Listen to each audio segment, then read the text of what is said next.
The Velveteen Rabbit by Margery Williams, Bianco, illustrated by William Nicholson. Here was once a velveteen rabbit, and in the beginning he was really splendid.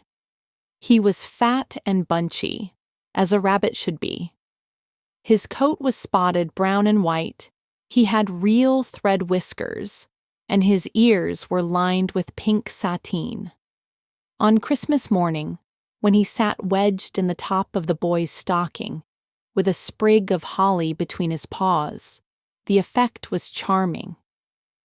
There were other things in the stocking, nuts and oranges and a toy engine, and chocolate almonds and a clockwork mouse, but the rabbit was quite the best of all. For at least 2 hours the boy loved him, and then aunts and uncles came to dinner, and there was a great rustling of tissue paper and unwrapping of parcels, and in the excitement of looking at all the new presents, the Velveteen Rabbit was forgotten. For a long time he lived in the toy cupboard or on the nursery floor, and no one thought very much about him. He was naturally shy, and being only made of velveteen, some of the more expensive toys quite snubbed him.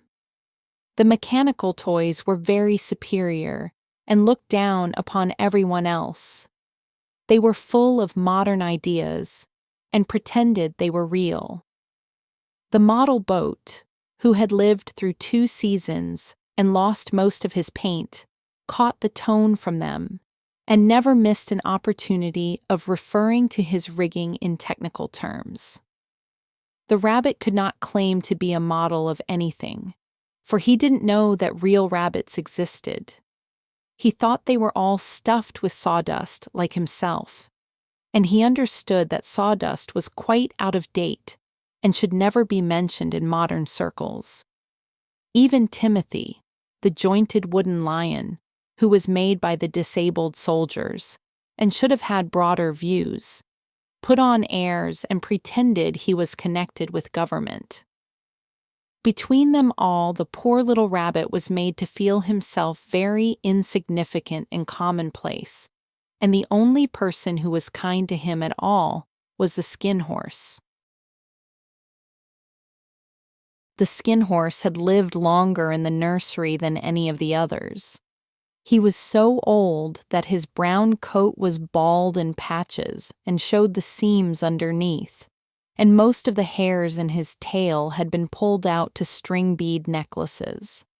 He was wise, for he had seen a long succession of mechanical toys arrive to boast and swagger, and by break their mainsprings and pass away, and he knew that they were only toys and would never turn into anything else.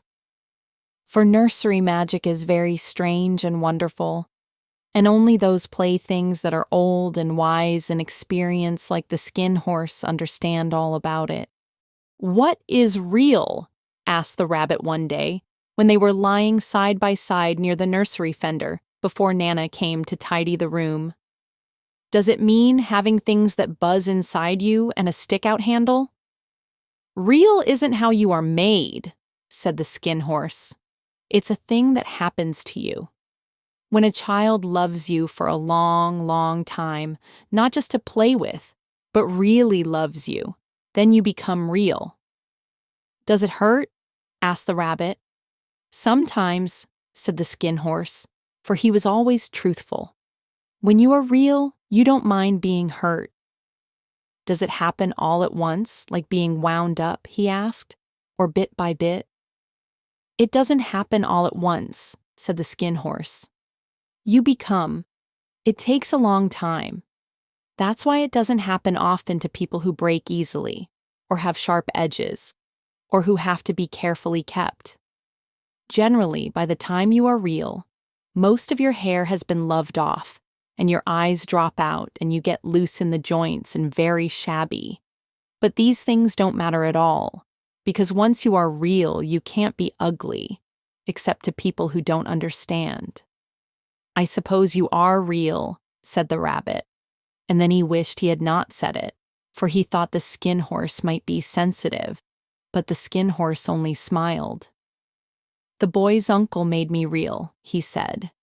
"That was a great many years ago. But once you are real, you can't become unreal again.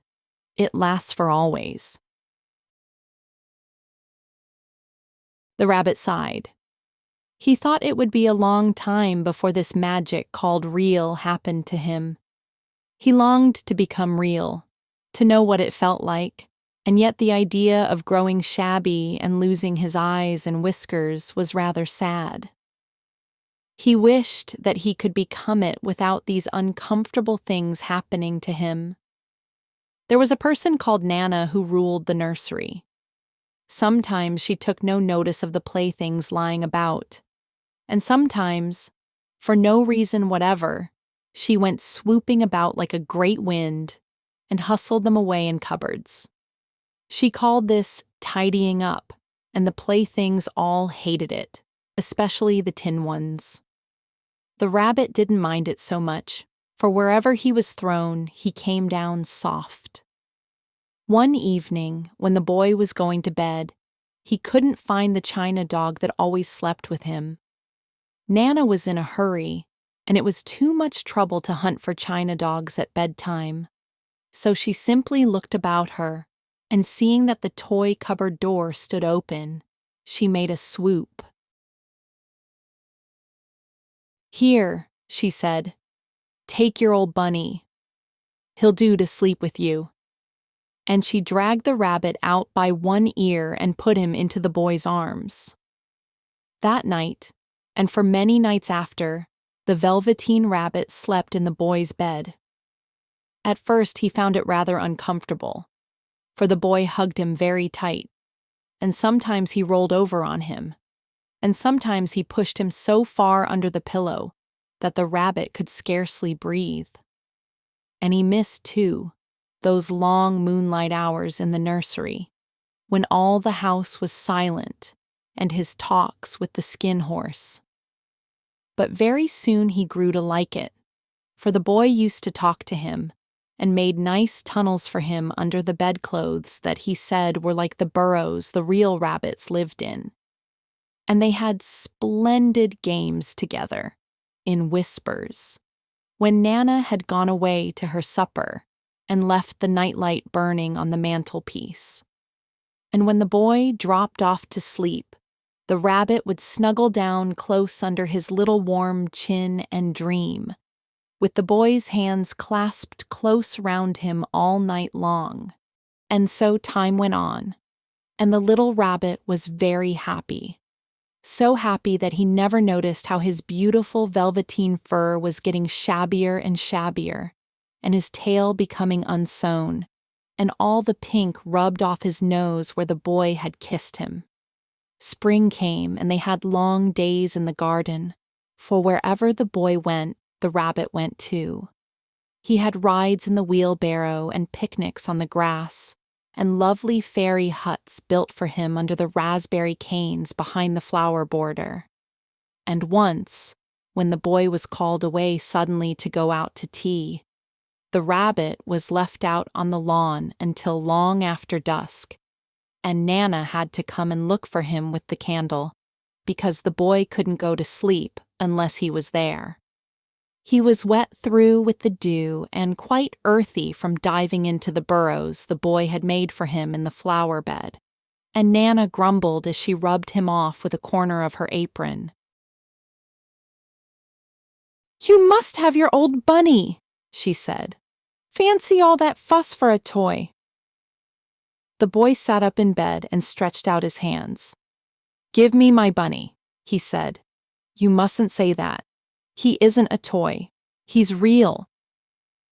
When the little rabbit heard that he was happy, for he knew that what the skin horse had said was true at last.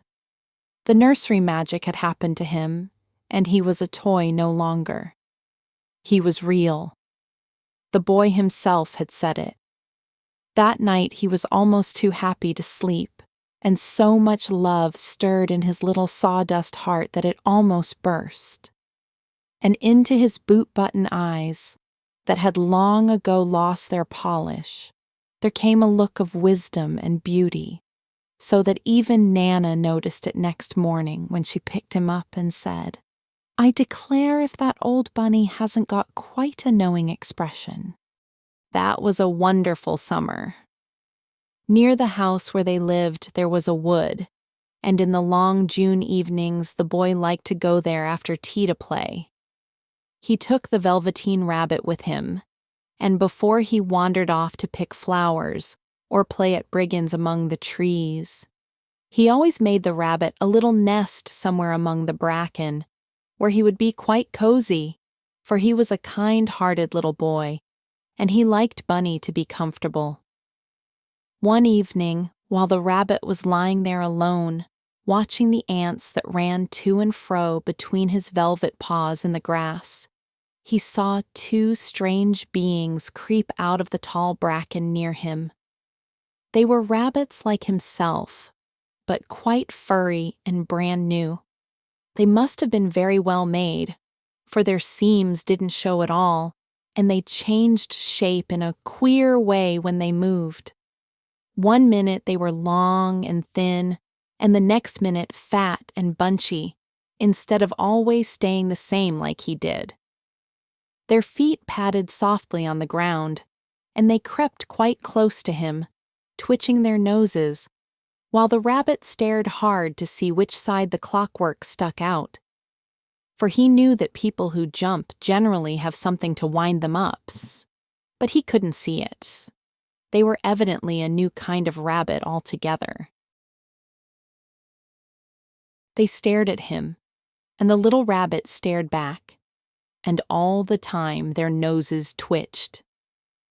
"Why don't you get up and play with us?" one of them asked. "I don't feel like it," said the rabbit, for he didn't want to explain that he had no clockwork. "Ho!" said the furry rabbit. "It's as easy as anything." And he gave a big hop sideways and stood on his hind legs. "I don't believe you can," he said. "I can," said the little rabbit. "I can jump higher than anything."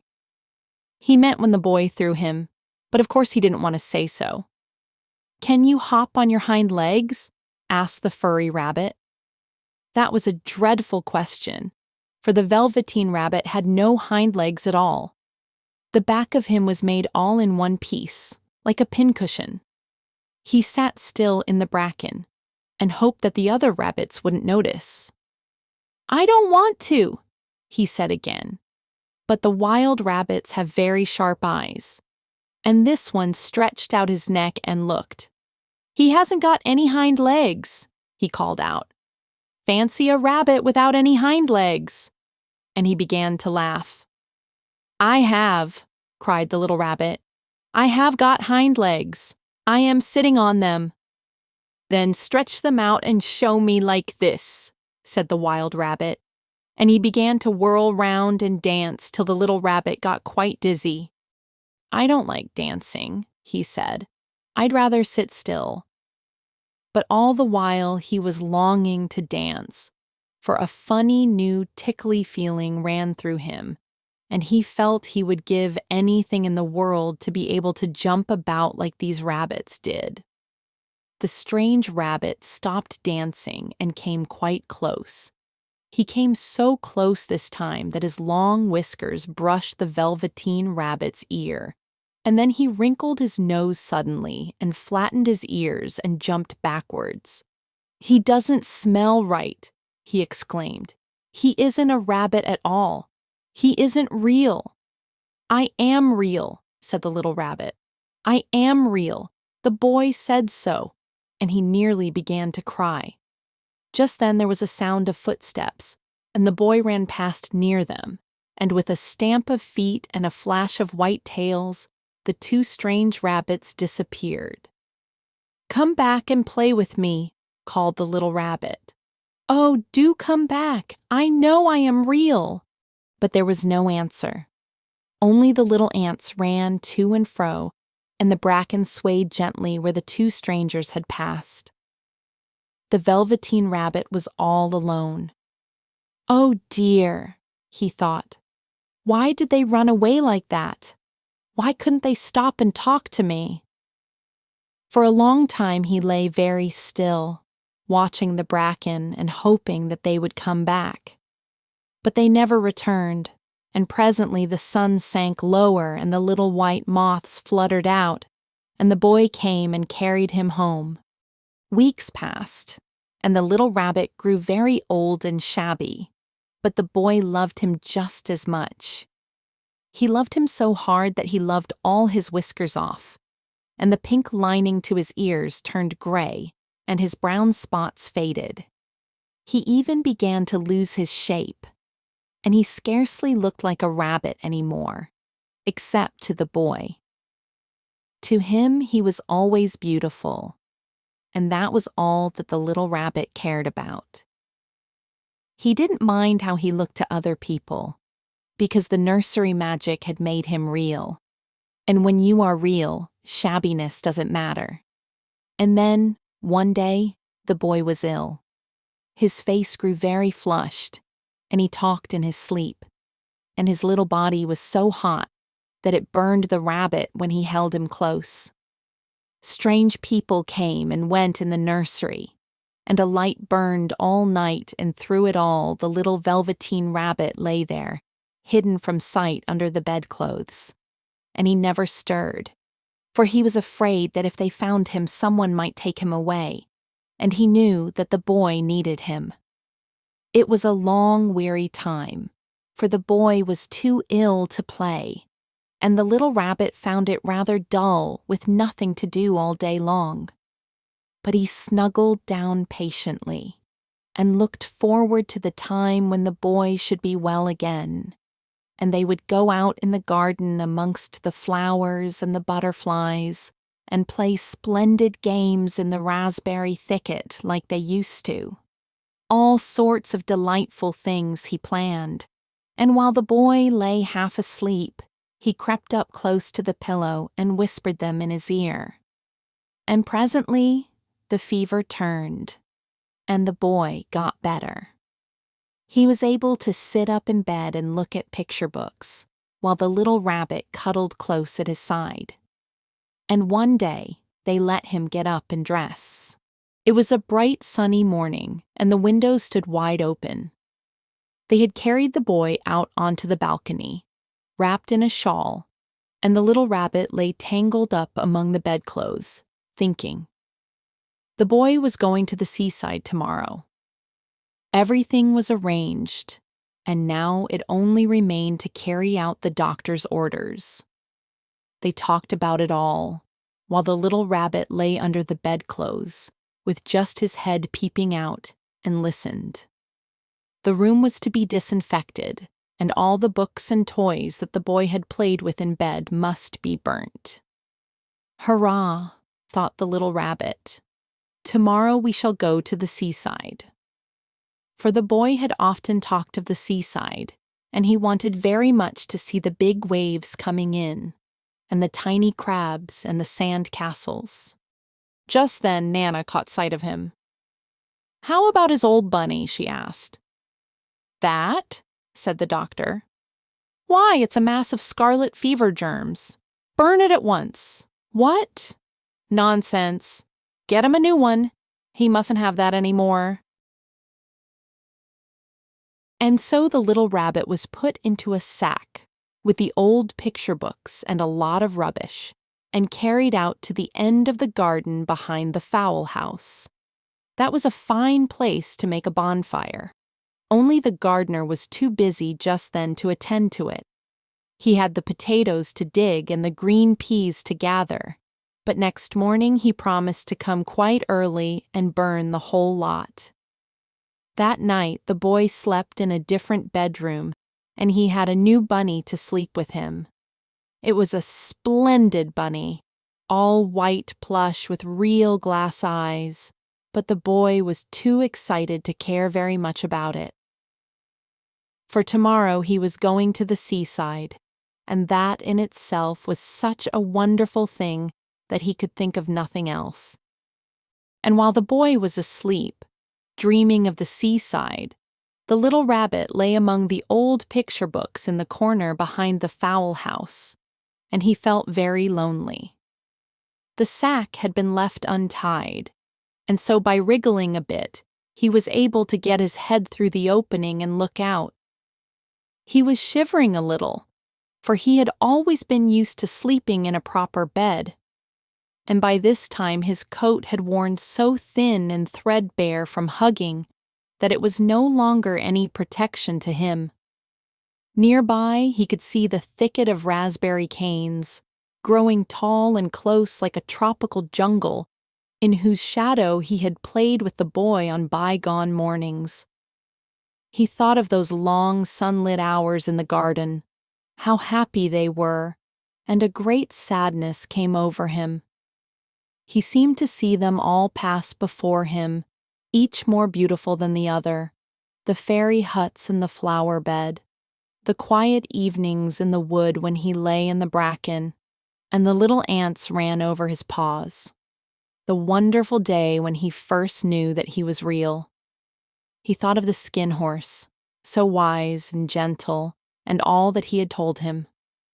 Of what use was it to be loved and lose one's beauty and become real if it all ended like this? And a tear, a real tear, trickled down his little shabby velvet nose and fell to the ground. And then a strange thing happened. For where the tear had fallen, a flower grew out of the ground, a mysterious flower, not at all like any that grew in the garden. It had slender green leaves the color of emeralds, and in the center of the leaves, a blossom like a golden cup. It was so beautiful that the little rabbit forgot to cry and just lay there watching it. And presently, the blossom opened, and out of it there stepped a fairy. She was quite the loveliest fairy in the whole world.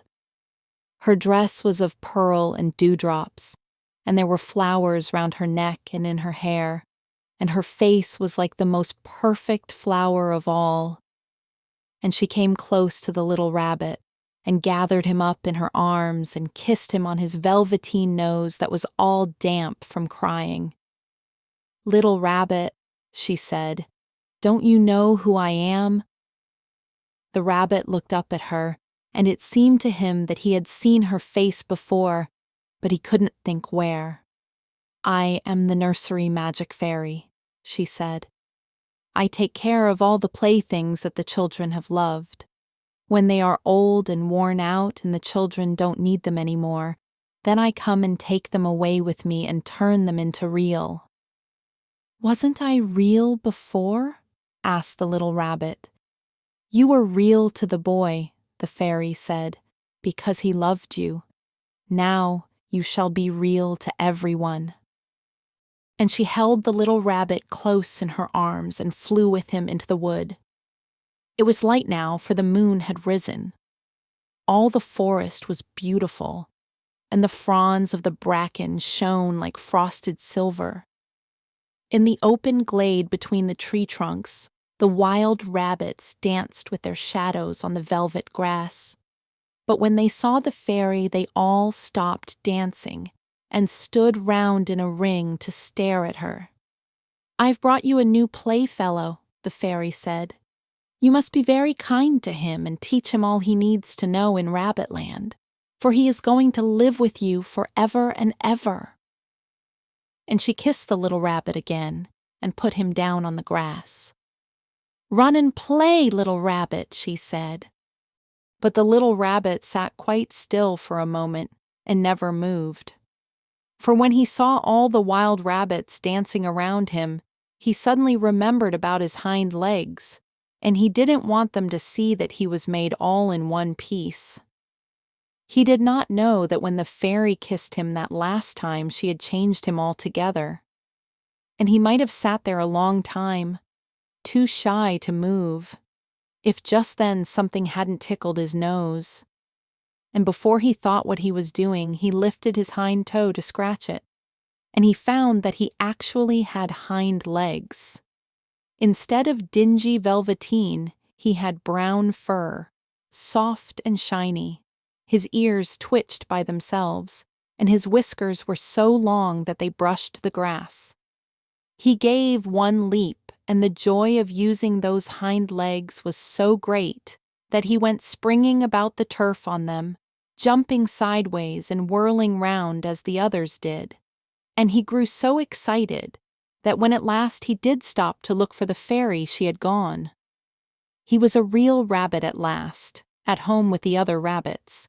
Autumn passed and winter, and in the spring, when the days grew warm and sunny, the boy went out to play in the wood behind the house.